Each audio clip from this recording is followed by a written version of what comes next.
2026 சட்டமன்ற தேர்தலில் தேமுதிக விஜயுடன் கூட்டணி வைத்து போட்டியிடுமா இல்ல அதிமுகவுடன் பயணிக்குமா?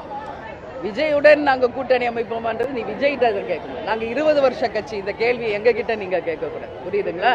அதனால இந்த கேள்வியெல்லாம் நீங்கள் விஜய் கிட்ட கேளுங்க.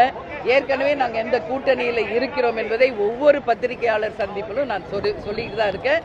அதனால எங்களுடைய திட்டங்கள் எல்லாமே கொள்கை ரீதியாக சிறப்பான முறையில் சென்று கொண்டிருக்கிறது.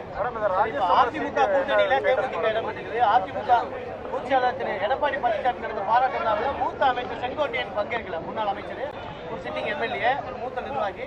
மீண்டும் அதிமுக பிளவு ஏற்பட்டு நினைக்கிறீங்க? இது அவங்க உட்கட்சி பிரச்சனை. அதை பற்றி தேசிய முற்போக்கு திராவிட கழகத்தின் சார்பாக என்னுடைய கருத்துக்களை கூறாங்க நான் விரும்பல. ஏன்னா இது அவங்க உட்கட்சி, அவர் ஒரு கருத்து சொல்றாரு. ஆனால் அமைச்சர் ஜெயக்குமார், முன்னாள் அமைச்சர் ஜெயக்குமார், அவர் ஒரு கருத்து சொல்றாரு. அதனால இதுல என்ன உண்மை போய்ங்கிறதை நீங்க அதிமுகவிடம் தான் இதுக்கான கேள்வியை கேட்கணும். அவங்க உட்கட்சி பிரச்சனை, இதுக்கு தேமுதிகக்கு எந்த பதிலும் இல்லை.